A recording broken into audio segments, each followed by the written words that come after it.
मैं ज्योति श्रीवास्तव, आप देख रहे हैं सी न्यूज भारत। सोनभद्र जिले में धर्म का खेल कोई नया नहीं है। आदिवासी इलाका होने की वजह से गरीब आदिवासियों को पैसे का प्रलोभन देकर उनका धर्म परिवर्तन का खेल चलता रहता है। ऐसा ही मामला रॉबर्ट्सगंज कोतवाली क्षेत्र के बबनौली गांव में देखने को मिला। धर्म परिवर्तन का मामला सामने आने के बाद पुलिस ने पास्टर सहित 3 लोगों को हिरासत में लिया है। गांव में एक निजी घर में चंगाई सभा चल रही थी, जहां बाहर से आए लोगों समेत करीब 1 दर्जन लोग जुटे थे। शिकायत मिलते ही हिंदू संगठन के कार्यकर्ता पहुंचे, जिसके बाद हंगामा बढ़ा और मामला पुलिस तक पहुंचा। फिलहाल पुलिस दोनों पक्षों को थाने ले आई है और तहरीर के आधार पर आगे की कार्यवाही कर रही है। रॉबर्ट्सगंज कोतवाली क्षेत्र के बबनौली गांव में धर्म परिवर्तन का मामला उजागर होते ही मंगलवार की शाम माहौल तनावपूर्ण हो गया। गांव के सुनील पाल के घर पर चंगाई सभा का आयोजन चल रहा था। पास्टर रामू प्रजापति, उनकी पत्नी रिंकी और एक अन्य व्यक्ति इसमें मौजूद थे। इनके साथ बाहर से आए कुछ लोग भी शामिल हुए थे। पिछले कुछ दिनों से यहां लगातार प्रेयर मीटिंग हो रही थी, जिसकी जानकारी स्थानीय लोगों और हिंदू संगठनों को मिली। सूचना मिलते ही बजरंग दल और अन्य संगठन के कार्यकर्ता मौके पर पहुंचे, जहां कथित रूप से चंगाई सभा के लोगों ने स्थानीय महिलाओं को आगे कर दबाव बनाने की कोशिश की। विवाद बढ़ने पर हिंदू संगठनों ने मामले की सूचना रॉबर्ट्सगंज कोतवाली को दी। पुलिस तत्काल मौके पर पहुंची और दोनों पक्षों को थाने ले आई। फिलहाल पुलिस शिकायतकर्ता की तहरीर के आधार पर जांच में जुट गई है। शिकायतकर्ता शिवम राजपूत के अनुसार उन्हें सूचना मिली कि गांव में धर्म परिवर्तन का प्रयास किया जा रहा है। जब वे मौके पर पहुंचे तो उन्हें महिलाओं को आगे कर धमकाने की कोशिश की गई। शिवम का कहना है कि स्थिति बिगड़ने से पहले उन्होंने फौरन पुलिस को खबर दी, जिसके बाद पुलिस ने मौके से 3 लोगों को हिरासत में लिया और बाकी मौजूद लोगों को भी पूछताछ के लिए कोतवाली लाया गया। वहीं आरोपी पक्ष का कहना है कि वे अपने घर में शांतिपूर्ण तरीके से प्रभु यीशु की प्रार्थना कर रहे थे। उनका आरोप है कि कुछ लोग अचानक घर में घुस आए और सभा को जबरन धर्म परिवर्तन की गतिविधि बताकर हंगामा किया। आरोपी पक्ष का कहना है कि संविधान उन्हें किसी भी धर्म के अनुसार प्रार्थना करने की अनुमति देता है और वे इसी अधिकार का प्रयोग कर रहे थे। इनका आरोप है कि सरकार के सहयोग से हिंदू संगठनों द्वारा लगातार उन्हें निशाना बनाया जा रहा है। उन्होंने कहा कि हिंदू राष्ट्र बनाने की कोशिशें किसी भी कीमत पर सफल नहीं होंगी। वहीं पुलिस सूत्रों के अनुसार पास्टर रामू प्रजापति और उनकी पत्नी रिंकी के खिलाफ मामला दर्ज कर लिया गया है। दोनों को हिरासत में लेकर जेल भेजने की कार्यवाही की जा रही है। पुलिस का कहना है कि तहरीर और प्रारंभिक साक्ष्यों के आधार पर आगे की विधिक कार्यवाही जारी है। फिलहाल गांव में स्थिति नियंत्रण में है और पुलिस नजर बनाए हुए है। क्या नाम है आपका? आशा। जी, अभी एक मामला है धर्मांतरण, क्या मामला है? सर, एक गलत लगाया जा रहा है आरोप हम लोगों के ऊपर। अच्छा, क्या आरोप क्या लगा है? आरोप ये लगाया जा रहा है सर जी कि हम लोग धर्मांतरण करा रहे हैं, लेकिन ऐसा कुछ भी नहीं है, कोई एविडेंस नहीं है हम लोगों के पास। क्या सच्चाई है इसकी? सच्चाई ये है सर कि हम लोग अपने घर में अपने शांति के लिए दुआ प्रार्थना 2 4 10 लोग मिल के कर रहे थे और ये लोग अचानक दरबारी दांत कूद के फाड़ के, अभी कुंडी लाख भी नहीं थी, ये लोग धराम से घुस गए। ये लोग मतलब कौन? ये जो लोग यहाँ पे हम लोगों को फंसाए हैं। अच्छा, कौन है वो? कहाँ की संगठन के कुछ नाम पता? बजरंग दल वाले हैं ये लोग और आरएसएस के लोग हैं। हम लोगों को जबरदस्ती वहाँ पे जा करके पी करके लोग उल्टा सीधा बक रहे थे। क्यों आपके साथ ऐसा करेंगे? ऐसा क्या कारण? ऐसा ये लोग ये इसलिए कर रहे हैं कि वो लोग चाहते हैं कि हम लोगों के धर्म को केवल माने। और सर, हम लोग बहुत धर्म को मानते आए, हम लोगों को कहीं आस्था नहीं, लेकिन हम लोग हमारी जहाँ आस्था जुड़ी, हमें वहाँ विश्वास हो, हमने उस विश्वास को कायम बनाए रखा और हम उसमें बढ़ते गए। तो वो कौन धर्म मानने की बात कह रहे थे और आप कौन धर्म? वो लोग हिंदू धर्म की बात कर रहे थे कि आपको श्री राम नहीं बचाएंगे, माँ दुर्गा नहीं बचाएंगे। हम लोग माँ दुर्गा और श्री राम का भक्ति करते करते हमसे ज्यादा रामायण के विषय में नहीं जानते होंगे, हमसे ज्यादा दुर्गा पूजा नहीं किए होंगे आप। हमको 10-12 साल हो गया दुर्गा पूजा की, कोई ऐसा धर्म नहीं बचा जिसको हम अवगत नहीं है जिससे। कौन बताया कि राम नहीं बचाएंगे? वो ही बोल रहे थे जो हाँ, हिंदू बजरंग दल वाले। तो हमने बोला कि भैया हम लोग हर जगह से घूम के आए, हमें कहीं में फायदा नहीं है। आप कौन धर्म मानते हैं? हम प्रभु यीशु मसीह को मानते हैं। बस, वो कोई धर्म नहीं। अच्छा, वहाँ पे क्या चल रहा था? वो बता रहे हैं कि वहाँ पे बाइबल चल रही थी। कुछ नहीं था, बाइबल एक बहन लाके लेकर के बैठी थी। और वहाँ पे वही के घर था वो? नहीं, दूसरे का घर था। तो उनके घर में आप भी वहाँ से? हाँ, हम लोग वहाँ पे मौजूद, हम लोगों के सामने की बात है। तो कई लोग के आरोप है आप लोगों के साथ? कई लोग हम लोग नाम तो बताया नहीं गया है। नाम अभी नहीं बताया गया। मामले में कई लोग आरोपी पुलिस बता रही है, वो लोग कई लोग को बता रहे हैं, वहाँ से कई लोग को लाया गया। वहाँ से हम लोगों को 12 लोगों को हम काउंटिंग नहीं किए, लगभग 12 लोग। मतलब जो लोग वहाँ मौजूद थे उनको भी और उन्हीं आप को लोगों को? नहीं, हम लोग वहीं पे थे, अच्छा, हम सब लोग वहीं पे तो थे। वहाँ क्या हो रहा था दूसरे घर में? दूसरे के घर में सर हम लोग वो दीदी बुलाई थी, उनको समस्या थी तो बोले क्या करके आप लोग दुआ कर दीजिए, हम लोग जाके दुआ कर रहे थे बस। कौन सी दुआ? वही प्रार्थना, यीशु मसीह से हम लोग प्रार्थना करते, आराधना कर रहे थे, गीत संगीत कर रहे थे।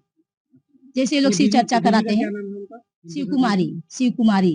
अच्छा, तो वो यहीं के रहने वाले हैं? जी हाँ, यहीं के रहने वाले हैं। वो किस धर्म को मानती हैं? वो भी उसी धर्म को मानती हैं। लगभग कितने परिवार होंगे यहाँ पे इस गाँव में जो आपके ये तो मुझे गिनती कोई नहीं है सर, हम गिनती को नहीं बता पाएंगे। कोई कुछ कुछ लोग अंदर से हैं, कुछ कुछ लोग खुल के हैं, तो हम उसको नहीं, हम लोग खुल के हैं। क्या नाम आपका? मंजू, कितनी उम्र होगी मुझे? 22 ईयर। 22 साल। आपका घर कहाँ है? मेरा घर अमाटा खटौली है, परासी पोस्ट परासी है। यहाँ आज कोतवाली क्यों आए हैं? क्योंकि हम लोग एक घर में गए थे, आंटी जी बुलाई थी और हम लोग प्रार्थना कर रहे थे। वहाँ पे कुछ लड़के लोग आए, किसकी प्रार्थना? हम लोग यीशु मसीह से प्रार्थना कर रहे थे। वहाँ पे कुछ लड़के लोग आए और वो लोग हम लोग के साथ बदतमीजी से बात करने तो लगे, आपका नाम बदतमीजी करने। मंजू है, तो आपका नाम ऐसे तो हिंदू समझ में आता है, फिर आप यीशु जी को कैसे मानने लगे? हम यीशु जी को इसलिए मानते हैं क्योंकि हम लोग पहले बहुत परेशान थे, इतना परेशान थे, मेरी मम्मी मतलब मरने वाली थी। वो मतलब बहुत जगहों पे गई और बहुत डॉक्टर को दिखाई पर कहीं आराम नहीं मिला। पर जब हम लोग यीशु मसीह से प्रार्थना करने लगे तो यीशु मसीह मेरे मम्मी को बचाए, उन्होंने चंगा किया। मेरे मम्मी के पेट में ट्यूमर था, कैंसर बन गया था। कौन चंगा किया? ऐसा मतलब यीशु मसीह चंगा कहाँ पे किए, चंगा किए? उन्होंने बिना ऑपरेशन के मेरे मम्मी को चंगा कौन? किया। उन्होंने मतलब कौन? यीशु मसीह ने चंगा किया मेरे माँ वो को। कौन है? कहाँ रहते हैं?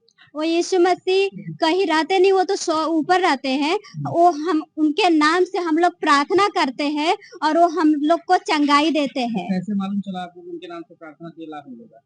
हमें किसी ने बताया था और हम गए, और कौन बताया? किस पड़ोसी कोई बताया था और उसके द्वारा हम लोग यीशु मसीह के पास गए और उनसे प्रार्थना किए। जब प्रार्थना किए तो यीशु मसीह हम लोग को चंगा किए और हमारे घर में मतलब बहुत से दुष्ट आत्माएं थी, उनसे भी हम लोग को छुटकारा दिया, बहुत सारे बीमारियों से छुटकारा दिया। इसीलिए हम लोग यीशु मसीह की प्रार्थना कर रहे थे मिलके, और वो लोग आके हम लोग के साथ बदतमीजी कर रहे थे। क्या वो लोग कौन? वो बजरंग दल वाले कुछ लड़के लोग आए थे और हम लोग के साथ बदतमीजी कर रहे थे। क्या उन लोग के यही है कि मतलब वो लोग के क्या अगर कर रहे थे वो बदतमीजी? वो लोग बदतमीजी कर रहे थे, मतलब ऐसा वो लोग बात कर रहे थे, क्या उनकी बहन और माँ होती तो क्या उसी तरीके से उनके साथ बदतमीजी करते? जैसे होता है कि जनरल ओबीसी, तो आप लोग किससे आते हैं? एससी? हम ओबीसी हैं। ओबीसी? क्या पूरा नाम क्या है? मेरा मंजू मौर्य नाम है। मंजू मौर्य। अच्छा, तो वो लोग और क्या किया आपको? वो लोग आए और बदतमीजी से बात कर रहे थे और मतलब वो लोग हम लोग को मतलब बातों से दबा रहे थे। हम बोल रहे थे तो वो दबा रहे थे। वो लोग क्या बोल रहे थे कि मतलब कि आंटी जी जिनके घर में प्रार्थना था उनको बोल रहे थे कि अगर आप बीमार थी तो आप मेरे घर पे प्रार्थना करने आप क्यों गए? वो बुलाई थी, अपने बुलाई कि आइए आप लोग मेरे साथ मिल के। नहीं, वो बोली कि आइए आप लोग भी मेरे साथ प्रार्थना करिए। जैसे कि कहीं भी कोई होता है तो होता है कि मतलब एक साथ मिल के जुट के हम लोग कुछ भी आराधना करेंगे, प्रार्थना करेंगे। तो वो भी हम लोग को बुलाई थी और हम लोग गए थे। वो भी यीशु को मानती है वो, या सनातन धर्म मानती है? नहीं, वो यीशु को मानती है। अच्छा, यीशु को मानती है, इसलिए वो बुलाई थी, हम सब गए थे प्रार्थना करने। खुद भी तो प्रार्थना कर सकती थी अगर मानती है तो। हाँ, प्रार्थना कर सकती थी, लेकिन साथ में उनका मन था कि हम मतलब साथ मिल के प्रार्थना करेंगे। तो क्या किसी का मन है तो क्या उनके मन को तोड़ देंगे? मतलब आप लोग सनातन धर्म नहीं मानते? नहीं, हाँ, कोई धर्म, सुनिए, धर्म कोई नहीं है और न कोई धर्म नहीं है। हम लोग बस यीशु मसीह को मानते हैं, उनसे प्रार्थना करते हैं और हम लोग किसी धर्म का विरोध नहीं करते हैं। यीशु मसीह किस धर्म के? यीशु मसीह किसी धर्म के नहीं है। वो यीशु मसीह बाइबल बताती है कि वो खुद बड़ई के घर में जन्म लिए थे, क्योंकि बड़ई तो कोई वो तो हमारे ही में आते हैं, वो तो कोई धर्म नहीं। तो फिर कैसे यीशु मसीह हमारे धर्म को परिवर्तन कर सकते हैं? मन परिवर्तन कर, क्योंकि यीशु मसीह हमारे मन को बदलते हैं। वो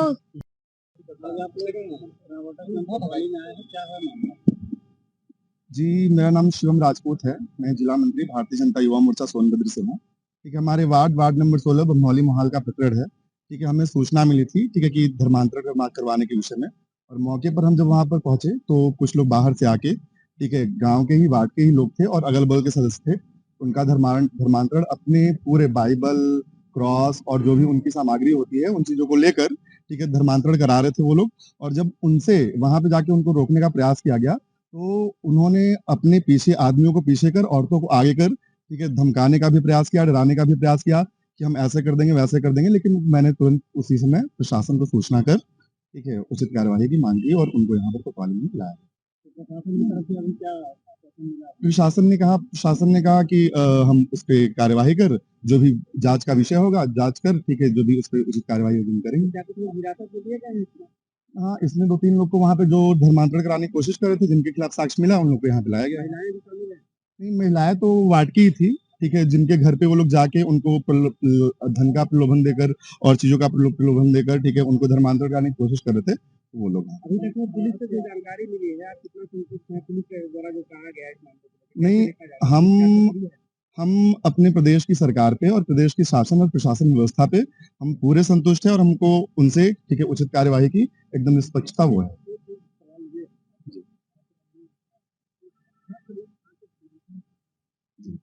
जी। नहीं तो हम धर्मांतरण नहीं कराने देंगे, उनको रोकने के लिए तो हम काम कर रहे हैं समाज में। ऐसी कुरीतियां जो समाज में फैल रही हैं, और जब तक हम जैसे लोग, ठीक है, इन चीजों पर काम कर रहे हैं, ठीक है, चीजें कर रहे हैं, ठीक है, हमारे रहते हुए कोई, ठीक है, हमारे हिंदू सनातन धर्म की तरफ आंख उठा के देखे, ये हमें बर्दाश्त नहीं और हमेशा कतई करने नहीं देंगे। क्या नाम आपका? मेरा नाम आरसी भारत एडवोकेट है। एसडीओ साहब, जो धर्मांतरण का एक मामला आया है, मालूम क्यों आया, क्या है? मामला तो धर्मांतरण का है, लेकिन यह धर्मांतरण है नहीं। किसी भी धर्म को मानने के लिए, किसी भी धर्म में आस्था रखने के लिए इस भारत का हर नागरिक स्वतंत्र है, ठीक है। अब हम चाहे यीशु मसीह को माने, चाहे किसी देवी दुर्गा को पूजे, चाहे किसी भी जगह जाके मस्जिद में हम क्या बोलते हैं कि नमाज पढ़े, इसको कोई रोक बैन नहीं कर सकता, ठीक है। मैं भी यीशु मसीह को मानता हूँ, मैं भी दुआ प्रार्थना करता हूँ। इसका मतलब क्या मैं धर्म परिवर्तन कर लिया? नहीं, वो ठीक है। जैसे अभी बताया कि आप जनरल ओबीसी का किस कैटेगरी में आते हैं? हम तो 80 कैटेगरी में आते हैं जी। तो आपको इसका लाभ भी मिल रहा है यहाँ पे एससी का? ऐसा लोग कहते हैं कि इनका एससी का भी लाभ मिल रहा है, आपको धर्म परिवर्तन, दूसरे धर्म को आपने मान लिया, तो कब से आप मानने लगे? मानने का कोई लिमिटेशन नहीं होता है, कोई आपको कभी से आपकी आस्था कब से बदली? नहीं, लगभग तो पीढ़ी था या आपके पीढ़ी बाद दर पीढ़ी तो नहीं थी, लेकिन मैं 2 साल से लगभग विश्वासी हूँ, मैं विश्वास करता हूँ, ठीक है। कैसे 2 साल पहले आपको क्या वैसे चमत्कार हुआ, कोई जानकारी जो आपको याद है? बहुत सारी चीजें हैं, चमत्कार को तो पूरी दुनिया देखेगी कि समय आ रहा है, वो नजदीक आ रहा है, ठीक है। लेकिन धर्म परिवर्तन का जो नाम दिया गया है, ये सिर्फ बीजेपी और आरएसएस और बजरंग दल के लोगों की नजरों में है और किसी की नजरों में नहीं है। और इस देश की जो निरंकुश शासन करने वाली जो सत्ता में बैठी सरकार है, उसकी नजरों में है। इसके पहले जितनी भी सरकारें आई हैं आज तक, देश की आजादी से लेकर अब तक के, ठीक है, इनके पहले की जितनी भी सरकारें रही है, कभी धर्मांतरण का कोई कानून नहीं बना, ना किसी ने राग आलापा। आपके क्या आरोप लगा रहे हैं? आरोप लगा रहे हैं कि आप लोग धर्म परिवर्तन होता क्या है? मैं इनसे पूछना चाहता हूँ कि धर्म परिवर्तन होता क्या है? सच्चाई क्या है कि ये जबरदस्ती लोगों को हिंदू मतलब जैसे कोई आस्था रखता है किसी में, कोई मुस्लिम में आस्था रखता है, हिंदू होकर के भी लोग मुस्लिमों में आस्था रखते हैं, ठीक है। मजारों पे जाते हैं, मस्जिदों में जाते हैं, ठीक है। कोई मुस्लिम होकर के जाके किसी दुर्गा के मंदिरों पे जाता है, कोई चर्च में जाता है, कोई गुरुद्वारे में जाता है, उनमें आस्था रखता है, लेकिन उनकी आस्था अपनी अपनी जगह है, ठीक है। लेकिन इनकी नजरों में सिर्फ एक है कि जो ये अपना हिंदू राष्ट्र बनाना चाहते हैं, ये पूरी तरह से गलत है, ठीक है। आप इनका इतना पुरुषार्थ नहीं है कि पूरे देश में जो ईसाई को मानने वाले, ईसा मसीह को मानने वाले लोग हैं, जो बुद्ध जी को मानने वाले लोग हैं, जो क्या बोलते हैं कि मुस्लिमों को मानने वाले जो उनके जो धर्म है, ठीक है, जो सिख को मानने वाले लोग हैं, क्या उनका ये धर्म परिवर्तन करा सकते हैं? उनको ये हिंदू बना सकते हैं? इनकी कैपेसिटी नहीं है, इनकी औकात नहीं है। आप किसको मानने वाले हैं? हम सबको मानते हैं, हम सबको इज्जत देते हैं, सबको सम्मान करते हैं। वहाँ घर में फिर ये यीशु जी का ही पूजा हो रही थी, पूजा नहीं हो रहा तो कोई भी, अच्छा ये बताइए, इस देश में सिर्फ क्या बोलते हैं कि सिर्फ यीशु मसीह को मानने वाली धर्म परिवर्तन कराते हैं? हमको नहीं मालूम, तो आप पे किसी के भी घर में जा करके, किसी के यहाँ बैठ करके 4 लोग इकट्ठा होकर क्या दुआ प्रार्थना नहीं कर सकते हैं? उस दौरान क्या हर धर्म में हो। बताएं क्या जी, हुआ घटना में जो आपको पता हो? घटना में कुछ नहीं हुआ था, दरअसल 4 लोग बैठ करके अपना दुआ प्रार्थना कर रहे थे। दूसरे के घर वो लोग गई थी, क्यों? जिनके घर पे गए थे तो उनका तो आरोप ही नहीं है ना, उनका तो कोई शिकायत नहीं है। जिन्होंने शिकायत किया, जो शिकायत करता है उनका तो सीधा सीधा आरोप है कि क्या बोलते हैं कि लोग धर्म परिवर्तन है, लेकिन उनसे कोई मतलब ही नहीं है। उनको शिकायत क्यों किया जा रहा है? आरएसएस और बीजेपी दबंगई के उतारू है, गरीबों, मजलूमों और अनुसूचितों का शोषण कर रही है, और ये सरकार उनसे करा रही है। मेरा ये मैसेज, सरकार करा रही है, सीधा सीधा सरकार के आरोप है, और आरएसएस उनके पीछे चल रही है, आरएसएस से करवा रहे हैं हम कॉन्स्टिट्यूशनली। आरएसएस क्यों ये करवाया जा रहा है? क्यों करवाया? इनकी मेंटालिटी के पीछे हमने बताया ना कि जो ये चाहते हैं कि हम हिंदू राष्ट्र बना लेंगे, ये बनाना, लेकिन इनकी मेंटालिटी एकदम गलत दिशा में है, ये भ्रम में पड़े हुए हैं। ये हमारा संविधान अधिकार देता है कि इनकी औकात नहीं है कि क्या बोलते हैं कि हिंदू राष्ट्र घोषित करा दे। हाँ। सोनभद्र से सी न्यूज संवाददाता कुमदत चौधरी की रिपोर्ट। इस घटना के बाद एक बार फिर आदिवासी क्षेत्रों में धर्म परिवर्तन के मुद्दे पर बहस तेज हो गई है। अब पुलिस की जांच ही तय करेगी कि आरोपों की सच्चाई क्या है। खास रिपोर्ट में फिलहाल के लिए इतना ही। देश दुनिया की बाकी खबरों को जानने के लिए आप देखते रहिए सी न्यूज भारत।